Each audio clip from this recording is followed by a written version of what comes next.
Being a rail fan in a big city like Atlanta can be, well, challenging. You fight traffic almost everywhere you go and at all times of the day.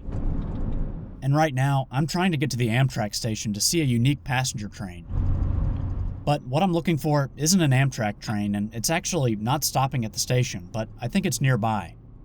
Now, the equipment that makes up NS 952 doesn't belong to Norfolk Southern either.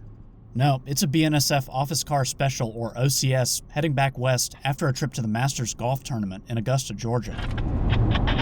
As I approached Peachtree Station, there was a freight train going south on Norfolk Southern's Greenville district. It looks like that OCS isn't where I thought he'd be. I didn't record it, but as I headed southwest, away from the Amtrak station, I heard the OCS on the radio. He was on the move. My best bet now was to head to a railfan hotspot about 7 miles away to see if I could catch up. The railroad calls this area CP Bridge. CP stands for Controlled Point. There are signals here and a bridge that crosses the Chattahoochee River. I believe the train we're looking for had to make a brief stop at Inman Yard nearby. I'm not 100% sure why, but earlier in the day the train was on Norfolk Southern's Greenville district headed north, instead of on the line headed west towards Birmingham, Alabama. Whatever the reason, it bought me some time. And now, all I had to do was wait. But remember how I said we had heavy traffic in Atlanta? Well, that includes heavy train traffic too.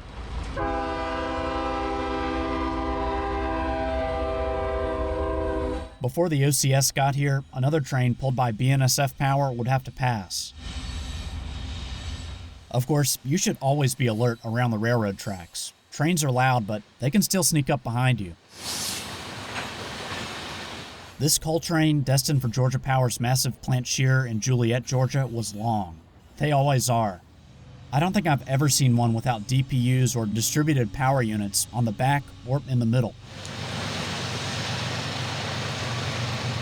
It's hard to see on video, but as the coal train passed, I started to see headlights reflecting on the rails underneath it. The anticipation was really building now. And sure enough, there was the OCS stopped at the signal. The train wouldn't be stationary long. Seconds later, it was on the move again. I would say this is the cleanest freight locomotive I've ever seen. It's a GE ET44C4, and with 4,400 horses under the hood, I think it's got more than enough power to pull this 10-car train.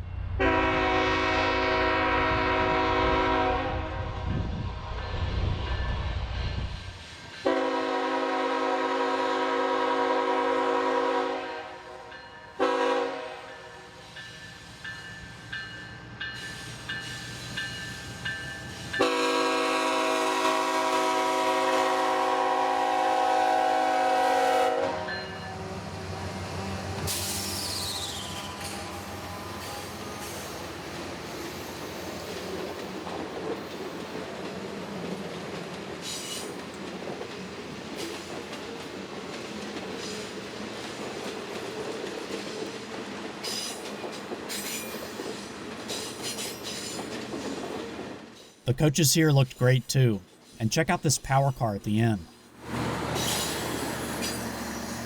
It provides head-end power for things like lighting, heating, and air conditioning.